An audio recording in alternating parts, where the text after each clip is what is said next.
नमस्कार दोस्तों, स्वागत है आप सभी का हमारे YouTube चैनल एनिमी क्लासेस में। आज हम जो क्वेश्चन नंबर है वो क्वेश्चन नंबर 7 डिस्कस करने जा रहे हैं। क्वेश्चन नंबर 7 क्या कहता है, आइए देखते हैं। कह रहा है यदि ABCD एक समचतुर्भुज है तो वहाँ पे एक रिलेशन पूछा हुआ है कि यहाँ पे रिलेशन क्या होगा। तो सबसे पहले समझते हैं कि समचतुर्भुज क्या होता है और समचतुर्भुज चलने के बाद उसमें कौन सा एक यहाँ पे रिलेशन बनेगा उसको हम फाइंड आउट करेंगे। तो देखिए, एक समचतुर्भुज मान लीजिए ऐसे हम बना लेते हैं। अब मान लो सम जो चतुर्भुज होता है उसकी सभी भुजाएं क्या होती हैं, इक्वल होती हैं। एवरी जो साइड होती हैं ये आपस में क्या होती हैं, इक्वल होती हैं। तो सबसे पहली बात है, सम चतुर्भुज की सभी भुजाएं क्या होती हैं, इक्वल होती हैं। पॉइंट लिख दीजिए ABCD। अब यहाँ पे आप अपने एक्सप्रेशन देखना चालू करिए। तो अगर लेफ्ट साइड देखेंगे तो लिखा AC² BD² AC² BD² AC² BD² AC² BD²। और अगर इनका सम अब ACBD है का, तो देखो यहाँ पे अगर इस डायग्राम में देखोगे तो ये AC है और ये आपकी क्या हो गई, BD हो गई। और ये दोनों क्या डायगोनल है। तो वो कह रहा है कि जो डायगोनल का स्क्वायर है वो निम्नलिखित में से किसके इक्वल होने वाला है।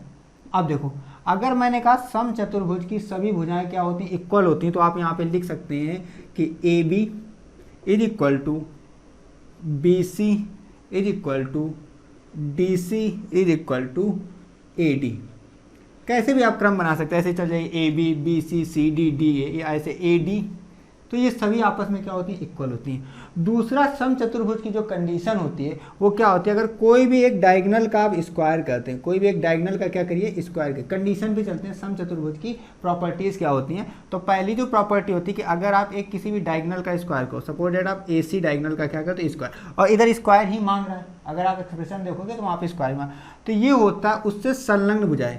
जैसे ये AC जो डायगोनल है इससे जो संबंधित भुजाएं हैं वो कौन सी, मैं बाहर से आपको दिखा दे रहा हूँ। तो एक भुजा ये हो गई और एक भुजा ये हो गई, इनके स्क्वायर के सम के बराबर होता है। सम चतुर्भुज की प्रॉपर्टी क्या कहती है कि अगर उसके डायगोनल का स्क्वायर करते हो तो जो उससे संलग्न भुजाएं AC से डायगोनल से, तो AB का स्क्वायर लिख दीजिए यहाँ पे, AB का स्क्वायर और प्लस BC का स्क्वायर। यहाँ तक पहले आपको सबसे पहले समझना था कि जो संलग्न भुजाएं उनके स्क्वायर के सम के बराबर होता है डायगोनल का स्क्वायर या विकर्ण। डायगोनल को क्या बोलेंगे, विकर्ण का स्क्वायर। अब आप देखो यहाँ पे AB किसके इक्वल है, BC के। तो जो रिलेशन आपसे पूछा जा रहा है यहाँ पे AB में ही पूछा जा रहा है, तो ये जो BC है इसको किस में कन्वर्ट कर देना, AB में कर दीजिए। तो यहाँ पे AB स्क्वायर और प्लस क्या हो जाएगा, AB स्क्वायर। तो देखो यहाँ से आएगा क्या, AC की वैल्यू निकालते हैं AC स्क्वायर की, तो AC स्क्वायर ये आ गया।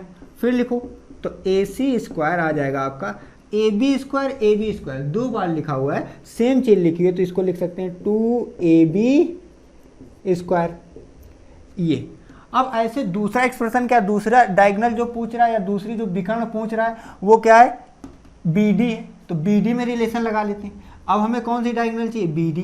तो फिर वही है कि सम चतुर्भुज की प्रॉपर्टी कहती है कि अगर आप किसी डायगोनल का स्क्वायर करते हो तो यहाँ कर दीजिए BD का स्क्वायर। जब आप करोगे तो ये भी उससे संलग्न भुजाएं, अब इससे जो संलग्न भुजाएं कौन सी हैं, तो इससे संलग्न भुजा ये और क्या हो जाएंगी, ये हो जाएंगी। ये चीज़ बहुत ध्यान से समझना, इससे संलग्न भुजाएं कौन सी हो जाएंगी, ये दोनों हो जाएंगी। तो यहाँ पे हो जाएगा AD square plus DC square. तो लिख दीजिए AD स्क्वायर और प्लस क्या हो जाएगा, DC स्क्वायर होगा। यहाँ तक चीज़ आपको समझनी थी। अब हमें करना क्या है, हमें फिर से जो भी लेना वो क्या लेना है, AB में रिलेशन निकालना है। तो AC और DC, देखो यहाँ पे देखो, अगर आप देखते हो तो ये जो लिखा हुआ है DC लिखा हुआ है और दूसरा क्या है, यहाँ पे लिखा हुआ है DB, ठीक है। तो DB, अब DB जो स्क्वायर है तो DB तो इधर दिया हुआ है, DB इधर क्या हो जाए, BD या DB, तो इसको इसी में लिख लो, ऐसे जो एक्सप्रेशन दिया हुआ तो यहाँ पे लिख लो BD का स्क्वायर। ये जो AC है यहाँ पे, एक सेकेंड नहीं, ये यहाँ पे थोड़ा एक्सप्रेशन गलत हो गया, इसको थोड़ा ध्यान से देखो। जो BD का निकालना, BD विकर्ण निकालना, तो जो BD होगी वो क्या होगा, AD और DC। तो यहाँ पे लिखो AD स्क्वायर और प्लस क्या होगा, DC स्क्वायर। ये थोड़ा पॉइंट यहाँ पे मिस्टेक कर गया था। अब AD और जो DC है तो यहाँ AD DC ये दोनों किसके इक्वल हैं, AB के इक्वल हैं। तो यहाँ दोनों जगह क्या डाल दिए, AB। तो इसके भी जगह लिख दीजिए AB का स्क्वायर और प्लस क्या लिख दीजिएगा, AB का स्क्वायर। अब अगर आप BD स्क्वायर की वैल्यू निकालो, ये भी एक डायगोनल है, तो BD स्क्वायर इक्वल हो जाएगा 2ab² के। इस चीज़ को समझो, मैंने कहा यहाँ पे जो क्वेश्चन में पूछा जा रहा है वो दोनों के डायगोनल के स्क्वायर का सम क्या आएगा, एक रिलेशन पूछ रहा है, जो रिलेशन पूछ रहा है वो ab² में पूछ रहा है, सिर्फ एक भुजा पे लाके रोक दे रहा है। तो मैंने कहा पहले कोई एक विकर्ण मान लो, उस विकर्ण का अगर स्क्वायर करते तो इन दोनों के स्क्वायर के सम के इक्वल होगा। यहाँ से हमने ac² निकाल लिया, फिर एक निकालना है db², तो हमने यहाँ पे क्या लिया, bd लिख दो या db लिख दो, उससे कोई दिक्कत नहीं, पॉइंट इधर उधर हो सकते हैं, तो लिख दिया bd²। bd² भी क्या आ जाएगा, तो bd ये है, इससे संलग्न हो जाए, ये वाली हो जाएंगी और ये वाली हो जाएंगी, तो ad² लिख दिया। अब यहाँ पे क्या हो जाएगा, ad² और प्लस dc। ये जो है सभी भुजाएं आपस में इक्वल है, तो किसी की जगह कुछ भी रख दीजिए, तो सभी जगह ab रखा। ab क्यों रखा, क्योंकि ऐसी हमारी क्वेश्चन की डिमांड है। अब यहाँ से आप देखो, अगर इन दोनों का सम कर दो, bd² और ac², दोनों को सम करो, तो कर दीजिए आप।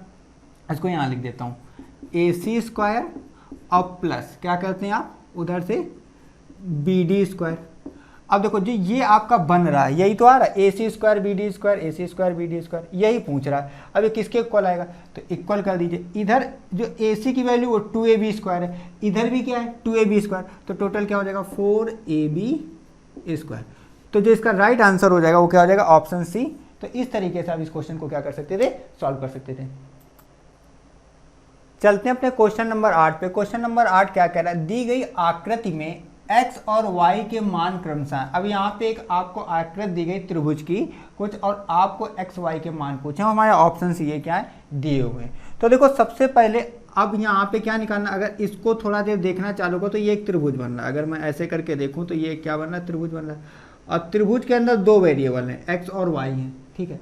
तो सबसे पहले आपको सिर्फ और सिर्फ मैं इतना पॉइंट इसका कट करके दिखाना चाह रहा हूँ। अगर दो लाइन आपस में क्या करें, इंटरसेक्ट करें, एक पॉइंट पे करती, मान लीजिए इंटरसेक्टिंग पॉइंट है कोई, तो अगर जो ये एंगल है और ये एंगल आपस में क्या होते हैं, इक्वल होते हैं। अगर ये x है तो ये भी क्या होगा x। इसको वर्टिकली अपोजिट एंगल बोलते हैं, हिंदी में शीर्षाभिमुख कोण बोलते हैं। सबसे पहले ये समझना, तो देखो दो ये लाइन है, इसको आप ट्रायंगल त्रिभुज मत देखो, इस नीचे वाली लाइन को थोड़ी देर के लिए भूल जाइए। तो ये लाइन और ये लाइन आपस में क्या करें, इंटरसेक्ट करती है। जब भी दो लाइन इंटरसेक्ट करती है तो उसके अपोजिट एंगल आपस में क्या होते हैं, सेम होते हैं, इनको बोलते हैं वर्टिकली अपोजिट एंगल। इसी प्रकार जैसे ये हैं, तो अगर आप इधर वाले देखोगे तो ये कुछ अगर y है, सपोज दैट ये y है, तो ये भी क्या हो जाएगा, y ही हो जाएगा। ये प्रॉपर्टी थी। तो अब आपने यही किया, तो अगर ये दो लाइन आपस में इंटरसेक्ट कर रही, तो अगर ये 80 डिग्री है तो y की वैल्यू भी क्या आ जाएगी, 80 डिग्री। अब देखो यहाँ पे आपको x की वैल्यू निकालने की जरूरत ही नहीं थी, क्योंकि उसने जो पूछा है वो पहले x पूछा फिर y पूछा।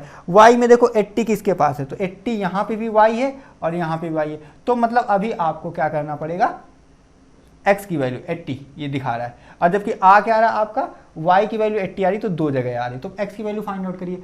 अब x की वैल्यू अगर आप देखोगे तो एक जो त्रिभुज होता है, कोई भी त्रिभुज हो तो उसको पहले आप बना लीजिए। अब त्रिभुज के तीनों जो इंटरनल एंगल होते हैं, इनका जो सम होता है, मान लो ये x है, सपोज दैट ये y है और ये z है, तीनों को भी मैंने अलग अलग मान लिया आपको समझाने के लिए। तो x plus y plus z की वैल्यू होती है 180 डिग्री। आपको एक चीज़ ये समझना था।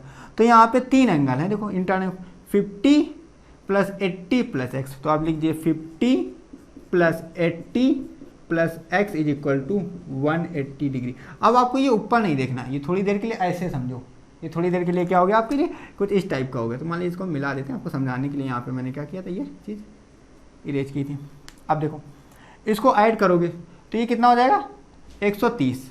तो 130 डिग्री प्लस एक्स, यहाँ सब में डिग्री लगा लीजिएगा, ये कॉमन है, अंडरस्टूड है, इस पर आप लेकर के बहुत ज़्यादा परेशान मत होइएगा। Is equal to 180 degree. तो जो x की वैल्यू आ जाएगा तो 180 डिग्री माइनस का 130 डिग्री। तो यहाँ पे जो x की वैल्यू आएगी वो कितनी आएगी 50 डिग्री। तो x 50 है, y 80 है, और क्रम देखो क्या कह रहा है x, y। ये भी आपको ध्यान रखना, पहले x रखना है फिर y रखना है। तो x कितना है 50, तो ऑप्शन देखिए सिर्फ a ऑप्शन में क्या है, इसी क्रम से लिखे हुए हैं कि a 50 है और b 80 डिग्री है। आइए चलते हैं अपने नेक्स्ट क्वेश्चन पे। नेक्स्ट क्वेश्चन हमारा क्या कह रहा है, एक एलिवेटर किसी खादान में 6 मीटर पर मिनट की गति से उतरता है, मतलब उसकी स्पीड दे दी जा रही है कि 1 मिनट में वो 6 मीटर नीचे उतर जाता है। कितना उतर जाता है कि 1 मिनट में मिनट में 6 मीटर उतरता है, ये आपको दे दिया। फिर वो कह रहा है यदि एलिवेटर जमीन के स्तर से 10 मीटर ऊंचाई से उतरता है, मान लो ये आपकी ज़मीन है, ये आपकी ज़मीन है और एलिवेटर कहीं यहाँ पे, ये जो ऊंचाई है ये 10 मीटर है, यहाँ पे क्वेश्चन में कह रहा है उतरता है तो 350 मीटर उतरने में लगा समय, 10 मीटर की ऊंचाई से उतरना चालू करता है और फिर यहाँ पे आता होगा, अर्थ पे पहुंचता होगा और फिर वो नीचे चला जाता होगा और कितने मीटर जाता है 350 मीटर। तो टोटल जो एलिवेटर है वो इतनी डिस्टेंस क्या कर रहा है, कवर कर रहा है, कितनी कर रहा है, तो दोनों को आप ऐड कर देंगे तो आ जाएगा 360 मीटर।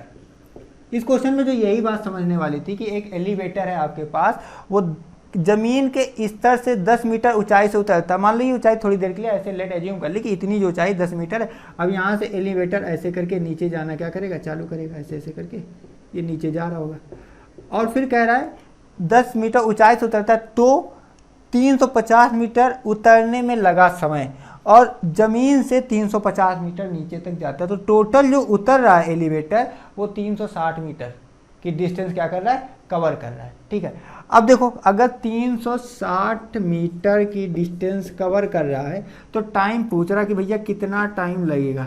तो अगर हमें टाइम निकालना है, ठीक है, तो क्या करना है, कितना कवर करना है, 360 मीटर।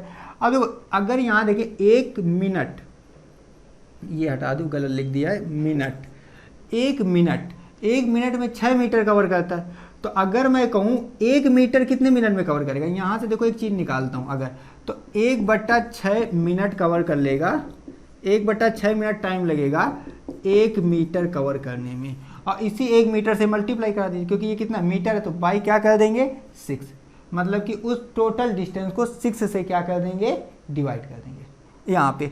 अब डिवाइड कैसे हो रहा है, तो यहाँ पे समझो मीटर है, मीटर को हटाया जा रहा है तो 1/6 मिनट यहाँ पे क्या कर रहे हैं, मल्टीप्लाई कर रहे हैं। इस चीज़ को आप समझ जाओ। देखो फिर से मैं समझाने की कोशिश करता हूँ। आपके पास लिखा हुआ था 360 मीटर, ठीक है, इसको मैं ऐसे लिख सकते थे 360 इंटू मीटर, या ये भी लिख सकते हो 360 इंटू 1 मीटर, कोई अंतर नहीं होने वाला। अब ये जो 1 मीटर है, अब देखो हमने इधर 1 मीटर किसके इक्वल है, 1/6 मिनट के, तो यहाँ पे मीटर हटा दिए तो 360 इंटू ये गया तो 1/6 क्या आ जाएगा, मिनट आ जाएगा। इसको आप इस तरीके से भी सोच सकते थे और कर सकते थे। तो अब 6 से कट करो, 6 बन जा 6 और 6 से कट करो, 6 6 जा 36 0, तो 60 मिनट आ गया। अब आंसर देखो आप, तो यहाँ पे 60 मिनट का मतलब होता है 1 घंटा, तो आपका ऑप्शन सी क्या हो जाएगा, राइट आंसर हो जाएगा। इस तरीके से ये क्वेश्चन क्या हो जाएगा, सॉल्व हो जाएगा। तो यहाँ पे सबसे इंपॉर्टेंट था कि जो डिस्टेंस लेनी टोटल जहाँ से वो जहाँ तक उतरती है वो 350 ना होकर के 360 होगी, 360 मीटर होगी। फिर यहाँ पे क्या था कि इसका रिलेशन 1 मिनट इक्वल टू जो 6 मीटर है, इसके रिलेशन को क्या करके रख करके आंसर आपको निकाल लेना था। आइए चलते हैं अपने क्वेश्चन नंबर 10 पे। क्वेश्चन नंबर 10 क्या कह रहा है, दो संख्याओं का HCF 35 है और LCM 525 है, यदि उनमें से एक संख्या 175 है तो दूसरी संख्या क्या है। तो ये नॉर्मल फार्मूले पे अगर आपने LCM HCF पढ़ा होगा तो LCM HCF कहता है प्रथम संख्या मान लो कुछ n1 है इंटू दूसरी संख्या क्या है n2 है, ये इक्वल होता है LCM उन संख्याओं के और इंटू HCF की, ये होता है LCM इंटू HCF होता है। अब उसने कहा n1 एक संख्या दे दी, कितनी दे दी, तो 175 इंटू मान लो n2 निकालना, किसी को भी कुछ मान लो आप n1 n2, इसमें आपको कोई दिक्कत वाली बात नहीं, दोनों का मल्टीप्लिकेशन इधर के मल्टीप्लिकेशन के इक्वल आता है। LCM कितना दिया हुआ है, तो LCM दिया हुआ है 525 और इंटू HCF कितना दिया हुआ है, तो HCF आपको दिया हुआ 35। और कुछ नहीं करना, नॉर्मल सिंप्लीफाई कर लेना यहाँ पे और n2 की वैल्यू क्या कर रहे हैं, फाइंड करने, वही हमारा क्या दूसरी संख्या, मतलब n2 मैंने हमने मान लिया तो दूसरी संख्या का क्या आ जाएगा, आपका आंसर आ जाएगा। चलो इसको करते हैं। तो मान लो दो तरीके से कर सकते हैं, n2 इक्वल टू, ये मल्टीप्लाई में जब अदर साइड जाएगा तो जो चीज़ मल्टीप्लाई में होती है वो डिवाइड में चली जाती है, तो 525 इंटू 35 अपॉन कितना हो जाएगा 175। अब आपको कैलकुलेशन अगर डायरेक्ट कोई नंबर आता है तो डायरेक्ट नंबर से डिवाइड करें, नहीं तो लास्ट में 5 है तो जिसके लास्ट में 5 होता है वो एक नंबर है, 5 से क्या होता है डिविजुअल होता है, तो 5 से कट कर दीजिए। जब 5 से कट करेंगे तो 5 3 जा कितना हो जाएगा 15, बचेगा कितना, तो 2 बचेगा और 5 5 जा 25, 5 से कट किया मैंने, 5 से इसको कट करो तो 5 1 जा 5, फिर 2 होगा 0 और 5 5 जा 25। अब देखो ये 35 से ये 35 क्या हो जाएगा, कट जाएगा तो आपका जो बचेगा 105, तो जो N2 की वैल्यू आएगी वो कितनी हो जाएगी 105। अब आप ऑप्शन देख सकते हैं, तो ऑप्शन डी क्या हो जाएगा आपका, सही हो जाएगा। ऑप्शन डी में 105 लिखा। तो यहाँ पे आपको समझना क्या था कि अगर एलसीएम एचसीएफ कुछ भी पूछ सकता है, हो सकता है वो दोनों संख्याएं दे दे, एचसीएफ दे दे तो एलसीएम पूछ सकता है, एलसीएम दे दे एचसीएफ दे दे तो कोई एक संख्या पूछ सकता है। कोई तीन चीज़ें आपको देगा और कोई भी एक चीज़ आपसे क्या कर सकता है, पूछ सकता है। कभी कभी इसमें कोई और रिलेशन भी बना सकता है। तो आपको बस ये पता होना चाहिए था कि दोनों संख्याओं का अगर आप मल्टीप्लाई करते हैं तो क्या आता है, एलसीएम इंटू एचसीएफ के वो इक्वल होता है। ठीक है, हम अपनी बेसिक मैथ भी स्टार्ट करने वाले हैं, जहाँ पे हम एलसीएम एचसीएफ आपको पढ़ाएंगे, तो वहाँ पे जा करके भी इसको आप बेसिक से सीख सकते हैं। ठीक है।